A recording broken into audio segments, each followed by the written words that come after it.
Amen. You're already sitting down, so I'm going to tell you to sit down. Happy daylight savings time. Woo! Straight to you from Satan. Seriously. If you don't know this, Texas and 3 other states, it's on, is it not?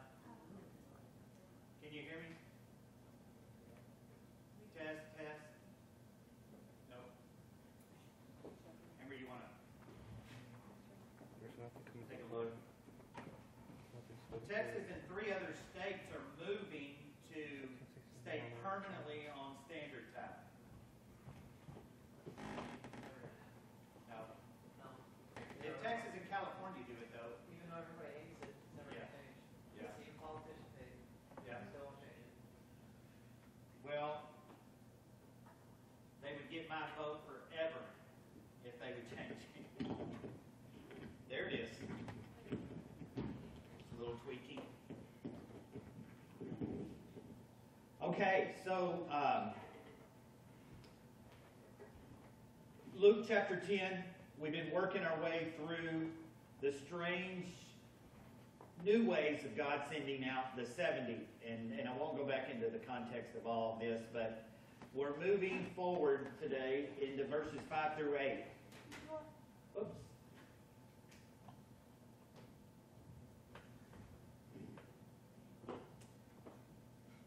I'm sorry.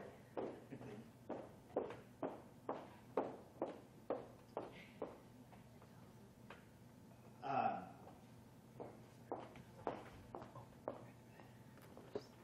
got Kleenexes. I may need. Oh, there's no paper towels back here. What is it?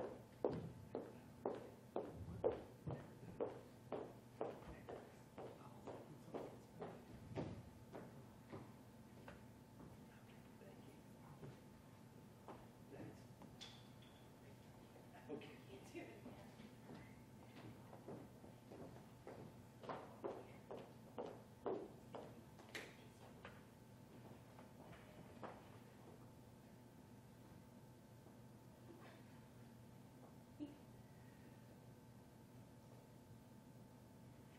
Okay. Jesus is on the way to Jerusalem to be crucified. He knows it. No one else knows it, I don't think. But Luke puts this incredible story here, as I've said. In verse 2 it says, He said to them, The harvest is plentiful, but the laborers are few. Therefore pray earnestly to the Lord of the harvest to send out laborers into this harvest. We've begun to talk about these verses. Go your way. Behold, I'm sending you out as lambs in the midst of wolves. Talked about that. Carry no money bag, no knapsack, no sandals, and greet no one on the road. Brian and Michael will never forget that passage forever. Verse 5, whenever you enters, first say, Peace be to this house. And if a son of peace is there, your peace will rest upon him. But if not, it will return to you. And remain in the same house, eating and drinking what they provide, for the labor deserves his wages. Do not go from house to house. So I want to concentrate on these 3 verses today. So Luke is using verse 1 through 12, and he uses the understanding of the stranger who receives hospitality. It's important here to understand that these that are going 2 by 2 out into the world are those who receive the hospitality and the goodness of the communities that they go into. Okay? So I think we've talked about that. So he repeats the command here to enter and to stay. Okay? Enter and stay. And then he puts kind of this parallel command with that to eat what's put before you. Okay? Enter and stay and eat what's put before you. So, to me, this is the heart of the message. It's right in the middle, and it's kind of repeated the staying part. So entering and eating lay at the heart of this passage. That's good news for most Christians I know. Staying and eating are the heart of the message. But what I want you to see is it's a cultural context here, and I talk about this all the time. Sometimes people that aren't from the, say a warm cultured climate like we have in the South or Latin culture is, eating is not something to be taken lightly. Right? That's why if you go to McDonald's in Mexico, it's not fast food. It's a dining experience. Because you don't eat fast food in a Latin culture. You're going to have a meal. And so it's not just make a date with them, have some coffee. Okay? It's not it's not about just some coffee and conversation. They're to stay in the house, not jump from place to place. Okay? So do you have that picture? Eating here and staying is seen in a cultural context as a very important time together. Okay? So there's several things I see that are important in these three passages. And I just want to talk about three of them this morning. Three very important things to those who want to share the gospel in this passage. So the first thing is to understand, and I think I have the headlines to these on the back of your bulletin, that those being sent, those that Luke is talking about Jesus sending out, in terms of our situation, us today, are churches. Okay? Not 2 by 2, but it's churches that are sent to make sense of their situation, their neighborhood. So it's churches trying to figure out how to share the gospel in the context, the situation, the struggles that they find themselves in. Knowing that the Spirit of God is breaking through all of these boundaries. Okay? So the 2 by 2 in the context of us is churches. So in this Luke 10 setting, then, if you will, putting ourselves into this setting, the location of the church, if you will, is where? It's in homes. And it's at the tables of the people in our communities. Okay, so get that. So the church is being sent, in the context of this passage, are being sent out to the homes and the tables in the community surrounding them. In the stance of the church, if you will, its posture, okay, is that of recovering her hospitality. But get this, you know this, because I've talked about this a lot. We're about recovering our hospitality, but actually it's our community's hospitality. It's about recovering our community's hospitality, the gracious hospitality of the community that we find ourselves in. Okay? So then, what is happening here is at least part of the command not to carry extra provisions that we got before. Okay, don't carry any baggage. Okay, don't take anything with you. At least part of that is to make us dependent on those we're trying to reach instead of being independent of them. Okay? If we're independent, we don't need them, right? We don't need what they have to give. We don't need what they have to offer. And that's the tragedy of the church today. Churches go into communities or survive in communities and say, look at us. We're great. We don't need you. You need us. Please come and be part of us. But we can make it without you. We don't need you. Okay? You said, I've never seen that on a church sign. But it's in the posturing. It's in the way churches act. Right? Churches build a church and they exist in a neighborhood. And yeah, they do outreach and they try to get the people to come. But it's more kind of a marketing type situation. We need more people to support what we think God wants us to do for you in this neighborhood, right? Goes back to that story I told you a long time ago.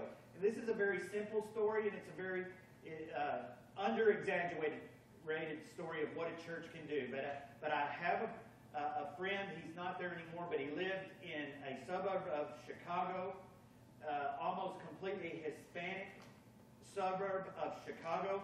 No one spoke English, and he went in there and planted a church in a recreation center. Okay? Good idea, right? Good idea. Go plant a church in this community in a recreation center.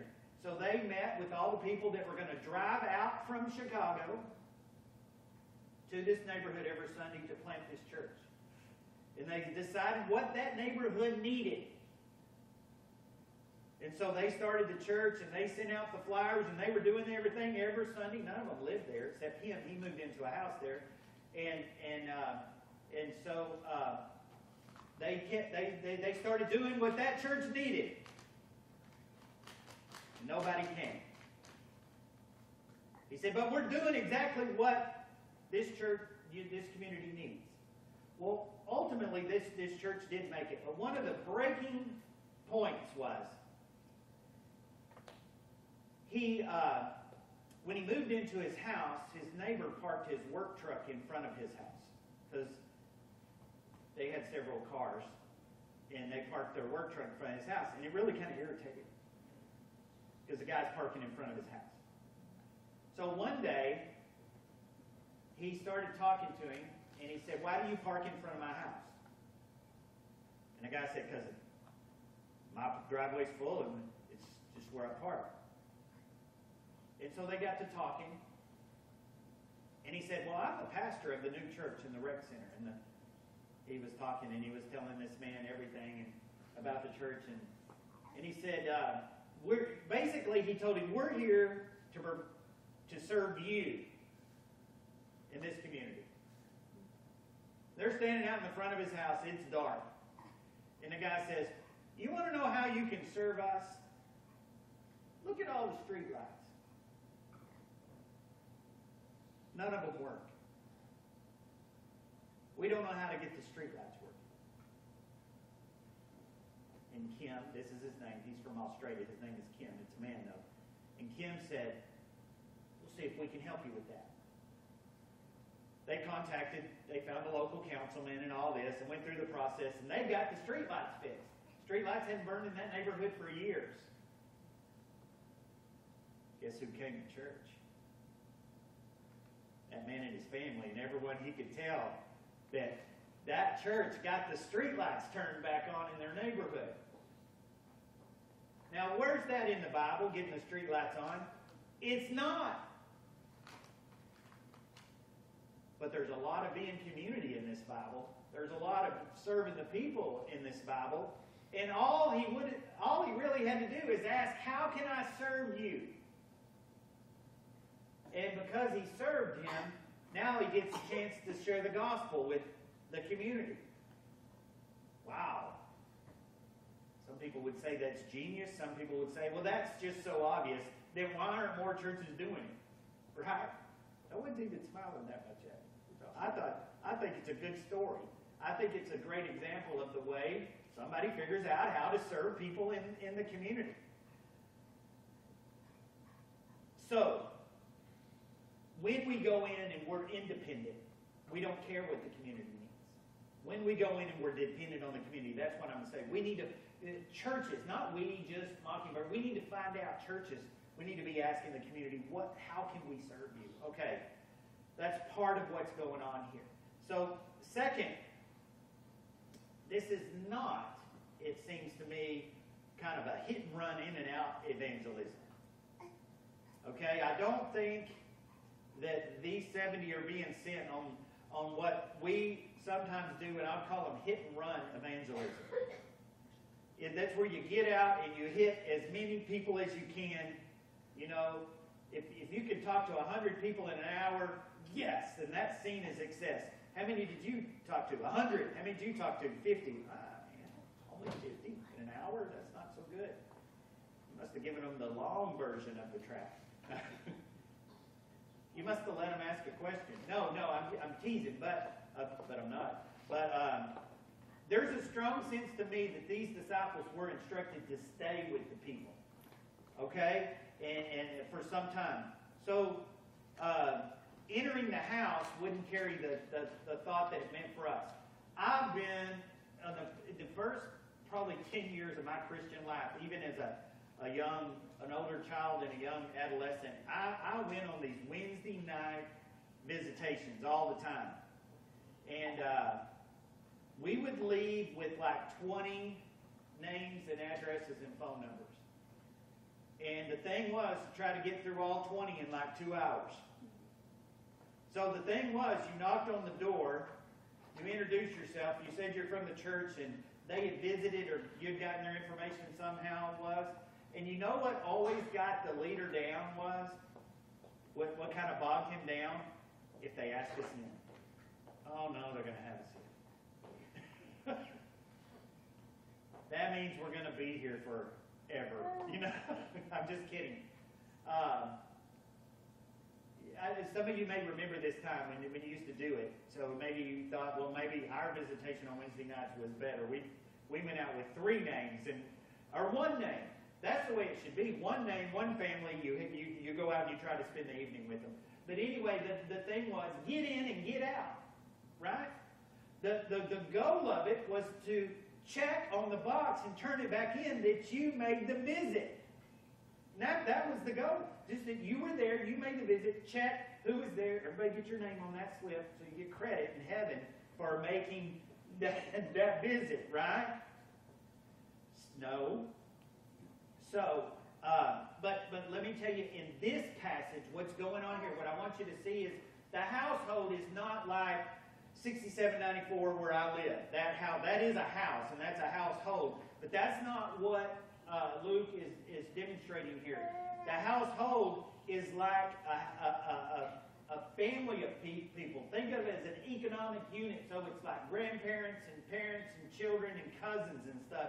You're reaching a family unit with the gospel. Now that changes the look of it, right? So it's going to take some time to get to know them, to get involved with them. So it's the extended family, an entire economic unit. So the implication is that in some way, think about this, in some way, the church is to go to people in such a way that they enter into their lives. Okay, that they begin to, a word I like is to indwell their lives, to join them socially.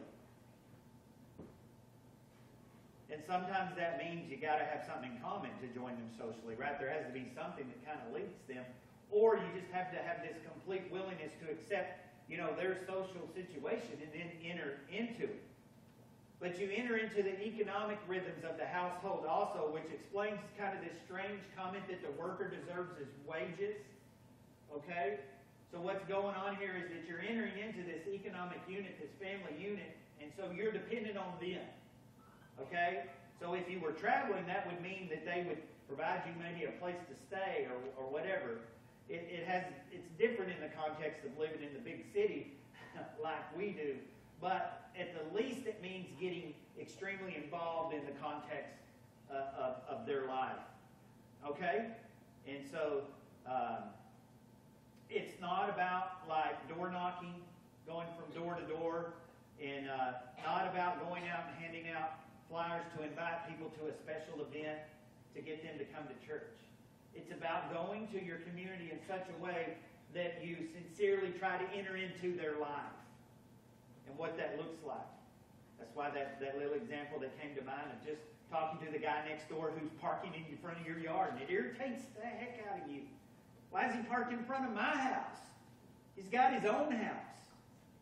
This is my part of the street. Well, maybe God's got him parking there, so you'll have to go talk to him. Just so you can start this relationship. There's a lot of different ways in which God works that sometimes we question and go, why did he do it that way? I mean, I hear people all the time tell stories of people who have great friends that at one time that person really irritated them, or they didn't like that person, and then something happened and they became good friends with them. And And they think about that. A lot of times you hear Christians might say, you know, I hadn't had this friend for years, and I remember the first time I was able to talk to her about my faith, but before that we were enemies, you know. So God uses these things, these everyday things in our life. And so this is about entering deeply into life, okay, of the other on his or her terms. And that is so hard. Okay? When whatever house you enter, first say, peace be to this house. And if the Son of Peace is there, your peace will come upon you. But if not, it will return to you. So there's going to be times where you come into contact with a person and God doesn't have a plan yet. God doesn't have a place yet. You're going to know it. Move on. Move on. I've had the other situation where I've had people tell me, now so-and-so, he won't listen to me. He won't give me a minute, but I'm not going to stop. I'm going to keep it up until he listens. Well, how does this verse work with that kind of thinking? No, it's that person who you least think is receptive to what you have to say, and you say something, and all of a sudden they're listening, and you're like, whoa, wow. That's the person of peace God is sending. God has done something in their heart, right? How many of us have a person that we know that we have wanted to share the gospel with for many, many years, maybe a lifetime, and they have never listened? I do. I have several. It took me a long time to realize this. I can't do anything to make them listen to me. Until God changes their heart and turns them into one of these people of peace. What's my part then? So I just give up on them? Nope. I'm waiting for that moment when God opens their heart, and then it's my part. Okay? So, third thing. It appears that these disciples aren't to run about from place to place. Okay? Looking for just the right kind of people to be with. It is a very common thing for especially larger churches to do demographic studies of their neighborhoods or areas that they're trying to reach, so that they will know the makeup of the people they're trying to reach. And I get that if you don't know who lives in your neighborhood. But why does it matter? If they live in your neighborhood, aren't you supposed to be trying to reach them? But I think what we do and have done for so long is try to find people near us that are like us in church life. We think of churches as a certain demographic, say white or black or middle class or upper class or lower class, right? We identify ourselves that way, then we think, okay, that's the people we will appeal to. So that's the people we need to reach, people who are like us. It's a common thing. It's not something I'm trying to pick on anything for or anything. I'm just saying, why do we do that other than if we're looking for more people who look just like us or think just like us or have the same politics as we have, whatever it may be. You can really push this thing. There are churches that if I were not a Tea Party Republican in Texas wearing a MAGA hat, if you know what that is, a Make America Great Again, I wouldn't walk in without my red cap on because you might get run out. In your NRA bag, belt buckle too. Got to have an NRA belt buckle and a MAGA hat to get in on Sunday. I shouldn't go this way, but then there's churches I know if you go in with that, you're liable to get beat up. Right? Why is that? Why is that? Why would that be that you would even bring something like that up? Because in the United States, in our time that we live in, one's social, economic, and political situation is what's important to people to know about you. Not the shape of your heart, the condition of your heart. Okay? I won't sit on that, but it would seem that Luke is aware, too, in this not moving around. Have you ever heard the term, the grass is greener? Did you know that like 20 years ago, the typical aspiration of someone going to work for a company was to spend their whole life there? Like as little as 20 years ago. People were going to go to work for a company and stay there their whole life, right? How many of you know or can remember like a grandfather or somebody who worked for the same company their whole life? I see some head shaking. Yeah. Their entire life. My father worked for one company his entire life till the day he died. My grandfather worked for one company until he retired at 65. One name on the paycheck for all those years. You know what the average span a person expects to spend with a company now is? How much? 3 to 5 years. That's what I heard 7, but it's probably shortening. I've heard the last I saw was 7 years. Wow. And most people will have 2 to 3 different careers now in their life because things will change so rapidly that the career you study for may not be around. If you've got teenagers and young people, you better make sure they're looking way ahead. Right?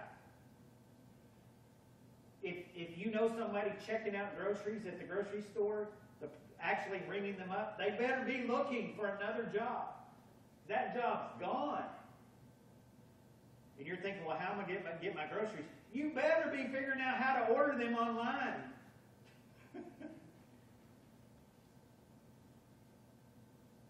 What I'm getting to is that we in America have come to this idea that if I don't like it, I'm just going to move on.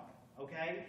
Now, there's companies that would love you to spend your whole life with them and keep you working there. But the thing is, I think we've done it to our children in the last few generations, that if you're unhappy with the job, get another one. There's a better one. Okay? And maybe it's been lopsided to the employer side for too long anyway. But what I'm saying is, we have this mentality, and man, do we have it in church.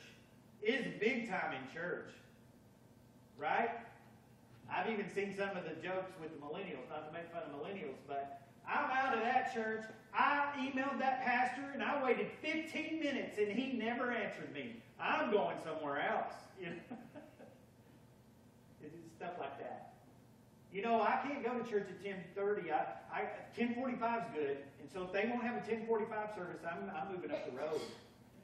I'm exaggerating, but there's things that we do, and we decide, well, this church is better. They used to have good coffee, but they switched to this brand. So all these things. But even when it gets down to the gospel message, okay, we just tend to jump.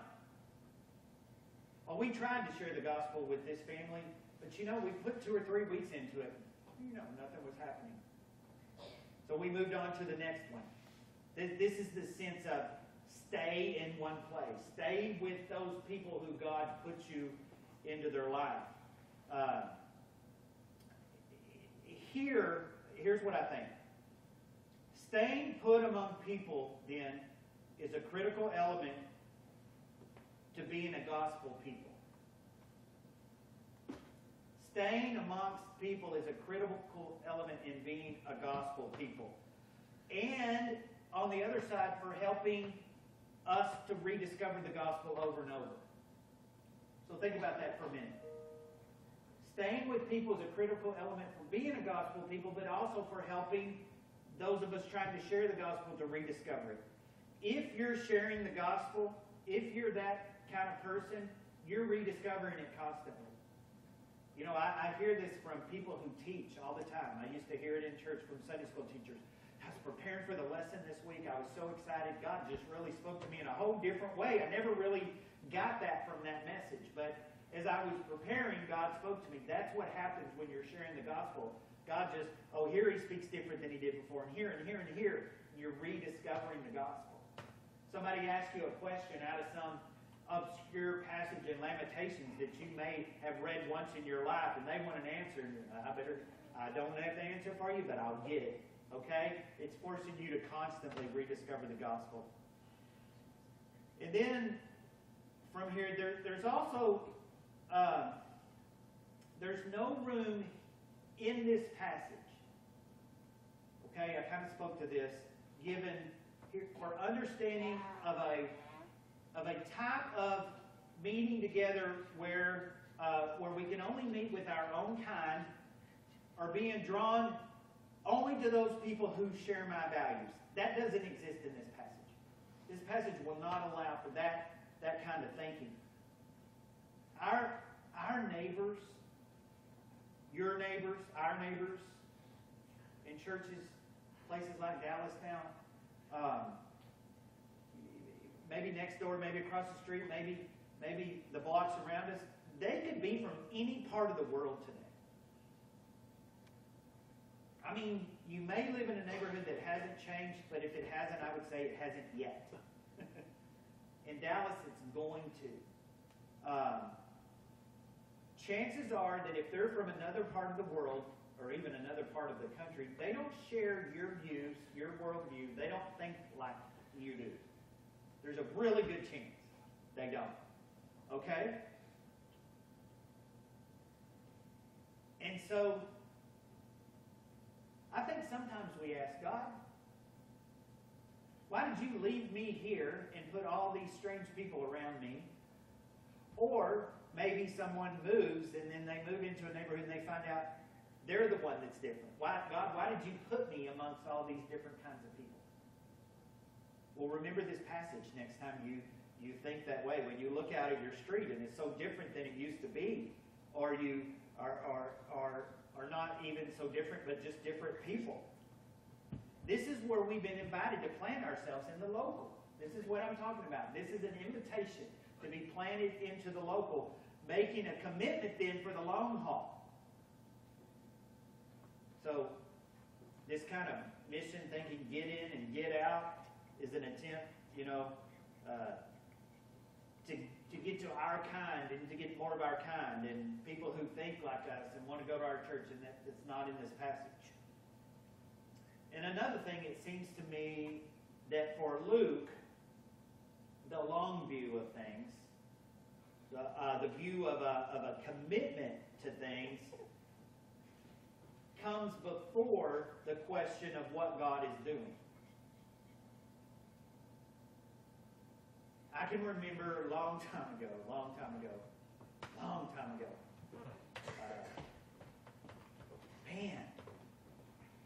almost 40 years ago. Wow. Let's say 35 to 40. And I worked nights. Last few years of high school and then college. And they'd hire a new guy, and we'd be eating lunch at night, and he'd say, the new guy, you always had to show him what to do, how to do it, and they were always slow, right? You had to get them up to speed. Well, you always hated it when you'd have a guy say, I'm only here for 3 months, and I'm out of here. I'm just trying to make a little money. How do you think everybody treated him when it came to showing him the way? We just tried to put up with him for 3 months, right? Well,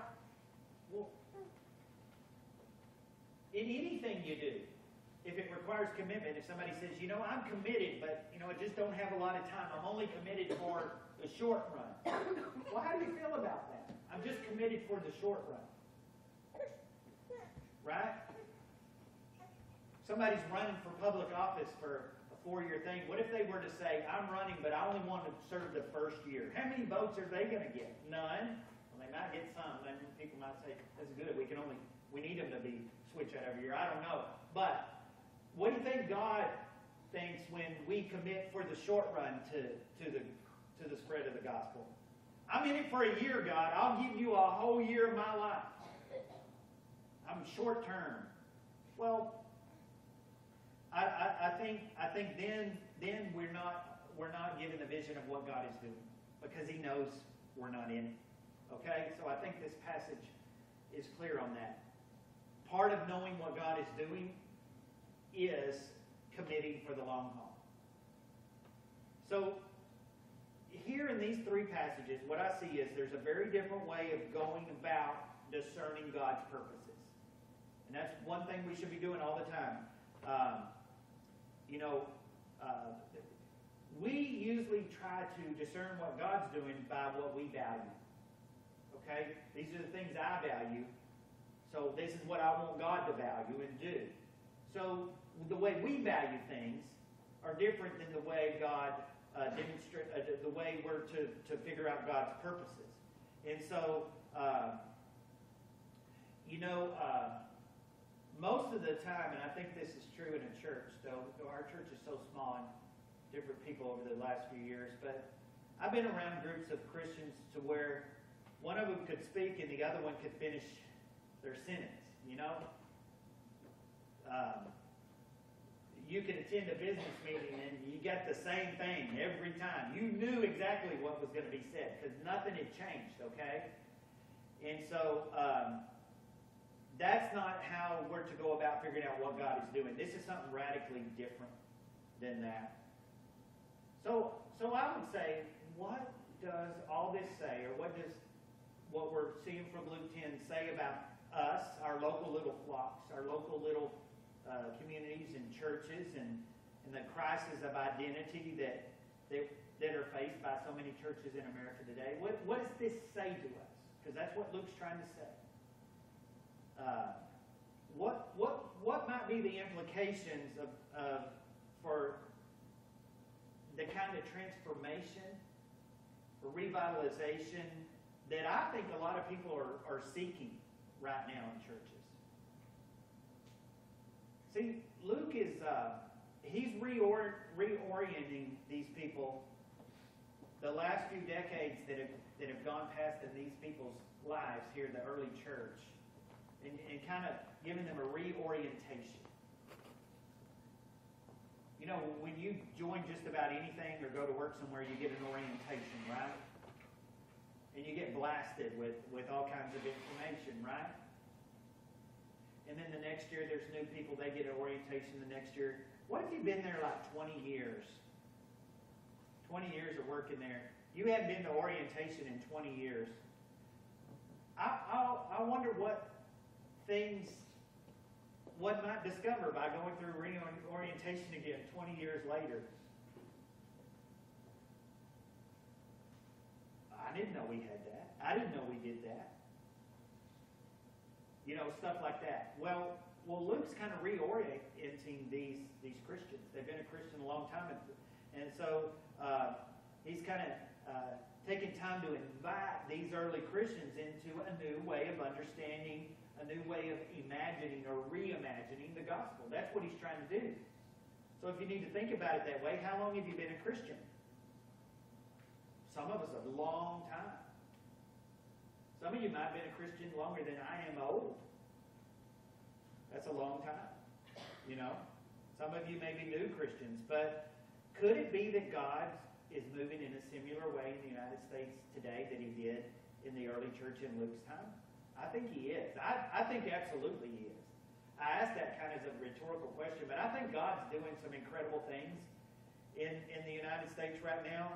And I think that we, Mockingbird, and all the churches in America are being called to reorient ourselves, okay, to be converted all over again, if you will, maybe in a way more radical even than the Reformation. So I think in our days of confusion, in our days of the Spirit trying to break the boundaries that I think churches have put in place between them and the people that they're trying to reach, we're called to practice becoming like a stranger. This is what Luke is saying, that who needs to be received as a guest and welcome to the table of others that a lot of times are going to be different than we are. They're going to be different ages. They're going to be different colors. They're going to be different cultures. They're going to be different economic levels. So, our calling then, as a church, if you've got what I said, is to enter into their homes, enter into the communities, dwell among them, stay with them for a period of time without any plans to take off if things don't suit us. And I'm not just talking to us few people who are here today. This is to the church community in the United States today. And we need to hear this. Because it's going to mean learning how to actually listen to people, to have a conversation with people, without making them the object of some goal.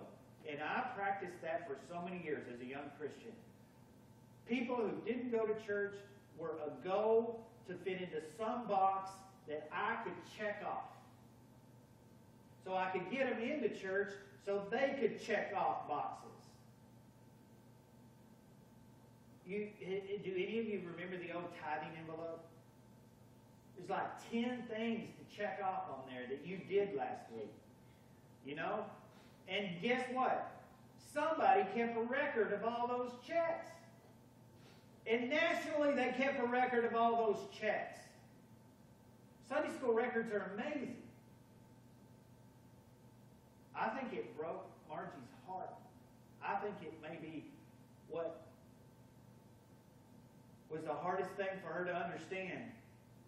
The week I told her, you can keep doing this, but Lifeway has quit keeping these records. And she looked at me like, but what do I do? That's my point. We created this structure for so many years of just box checking.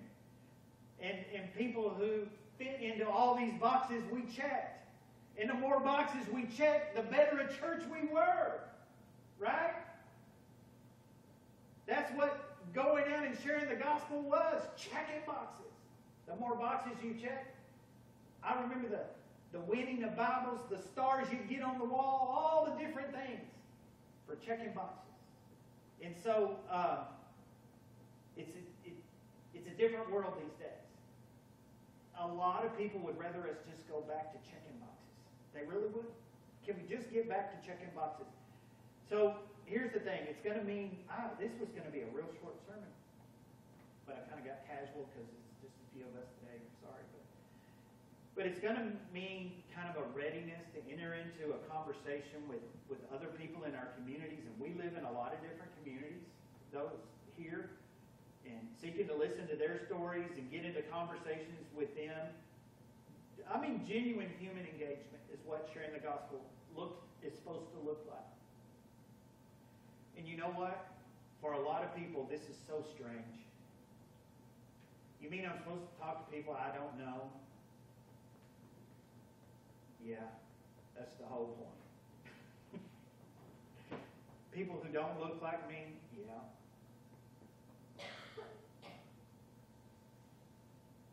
Why is it so hard to? I don't need to get off on this. This is a hard question. Cultural and even racial lines are easier to break sometimes than economic ones. I've never understood why people in certain economic levels felt like they couldn't interact with people of another. Like, a rich person wouldn't talk to a poor person, or a poor person felt like they couldn't talk to a rich person, so to speak. Never understood that. I get it. I see it. I know what goes on. It's just this huge uncomfortableness. So it's going to feel strange. It's going to feel strange. You know what it means? You know what it means? It means we're no longer in control of the conversation. It means we give God back the control of the conversations that we have with people. You do that, it'll really change the people you speak to. My God, I tell you, my wife gives God the control because she talks to everybody. We were in Cracker Barrel yesterday, when? Friday? And I went to the bathroom and the girls went to the bathroom. And we come back. There's this man sitting by himself at the table. They're just having a big old conversation. And it's because we left the table. She didn't have anybody to talk to. But anyway, she's that example of just let God, you put him in front of me, I'll talk to him. And that's the way we should be about everybody. So this kind of engagement is not about getting something from someone else, looking at people like as a potential customer of our church. It's not about like a holy sales pitch, which I am guilty of practicing them earlier in my life. These are the things that you should say and be ready to say to a person when you come into contact with them. You know? Instead, we're to be authentic. We need to be looking for authentic relationships.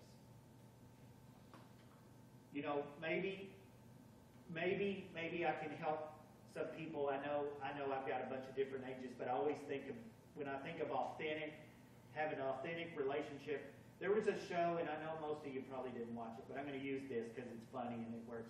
But there was a show called Friends that was on for years.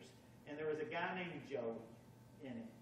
And he's this Italian single guy who thinks that all the women love him. And I think in the show they kind of did. But he would walk up, and every time he turned around, there's a woman, he'd say, "How you doing? How you doing?" Different voice, different. That's not authentic. That's a line, right? So I make my point. You know what a line is? A line is something inauthentic that you give someone, like a used car salesman. But I'm telling you, the first half of my Christian life, all that was done was they would feed us with these lines that we could use on people. How'd you like to know where you're going to spend the rest of eternity? Tim, if you died tonight, are you sure you'd go to heaven? Now, I'm hitting home. Y'all know these, right?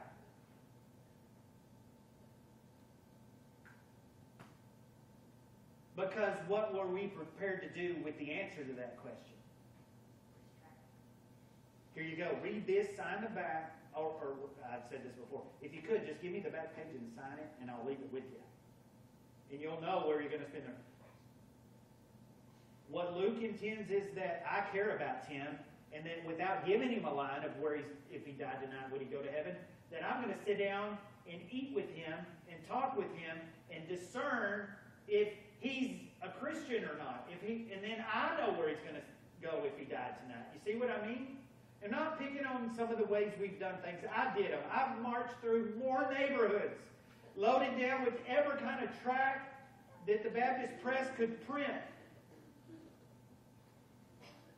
I was that teenager who wanted all the gold stars and would bring all my friends to church to win the Bible. I've been there. But I wish I could do it again.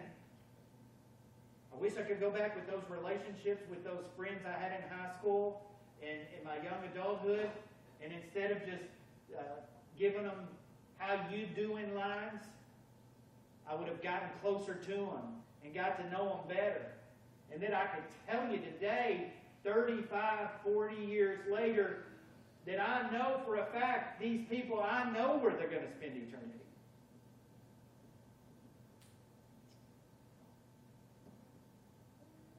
Kind of leads us to the second part of this, which we'll do next week. He's going to give us some instructions for what it means to eat what was put before us. So we'll get into this. You know, this has been kind of a strange sermon. We're gonna sing one more song and get out of here. There's just a few of us today. It was a strange week for me. My weeks are extremely busy right now. You wouldn't believe. Doral has a sense of it, but they're so busy. I spend so much time in so many different things. But I just have to share with you because I'm just really in this sense of, God, what are you doing right now? Kind of sense. And sometimes I ask that on Sunday afternoon. Well, God, what are you doing? And you guys give me great pleasure. It gives me great pleasure to spend this time with you. But I was back where Michael was Wednesday night, and there were 236 people in here. We had all the blue chairs in, and there was people sitting down the wall around the booth, and they were out in the hallway looking in, and there were 78 children in the children's wing being watched. And I keep saying 12, but only 11 made it. 11 people were baptized right there. And they spent 5 minutes each telling their little testimony before they... So in our building, Wednesday night, over 300 people were here. And 11 people from around the community got baptized. I heard a story from one woman of how she married her husband 6 years ago and didn't believe in Jesus. But because of his witness to her, 6 years later, she's come to know Jesus. She was being baptized. I heard the story, and he baptized her. Woo! That broke my little heart. He baptized her. What a story. A husband patiently. I mean, that's one way to get involved and have a relationship. Marry a lost person. Only if you're single can you do that. Another woman, about 23 years old, her fiance came down in the water with her. She met him 2 years ago, moved here from up north, had gone to a Catholic church, had never really known anything about Jesus. But knowing him, she came to know Jesus. He baptized her. I'll tell you just one more. A woman from Nigeria. Okay? Been here 7 years. Her whole family are Christians in Nigeria. When they moved here, they were told in Nigeria, be very careful in America. The people there are all sinners. I laughed with her. They were afraid when they came here that they wouldn't be able to find a place to go to church or know other Christians because they were told, everybody, all the Americans, they're all sinners there. I thought, wow. But this church meets in Conrad Elementary, which is over next to Vickery Meadows in a high school. Her family's a Nigerian immigrant family. They started going to this church and love it. Her thing was, we were just so glad we found this church and found out that not everyone in America is a sinner. I tell you these stories because there's some good things happening in this building.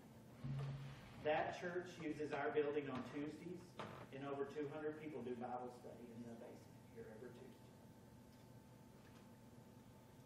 So, God, what are you doing? What are you doing with Mockingbird? What are you doing in this neighborhood? Well, there's a little glimpse. There's a little glimpse. Father, thank you for this time and this place, and everyone here. Thank you for this wonderful worship team who serve so faithfully here. The beauty of the worship that they bring to us. Thank you for those who are here this morning. Thank you for those who are faithful to this place. Thank you for the opportunity that in 2019 there are still people being baptized in this old baptistry. Your precious name. Amen. We'll take our offering real quick and then we'll sing one more song. I'll get you out of here just a little bit later.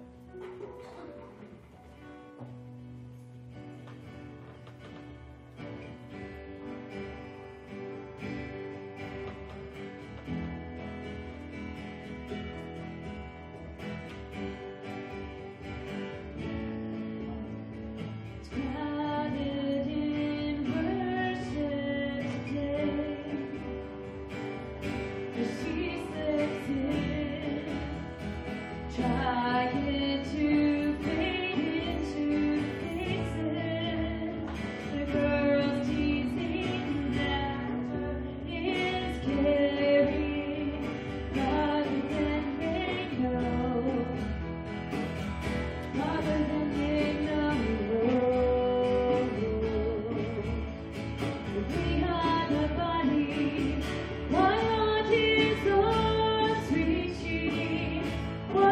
Jesus.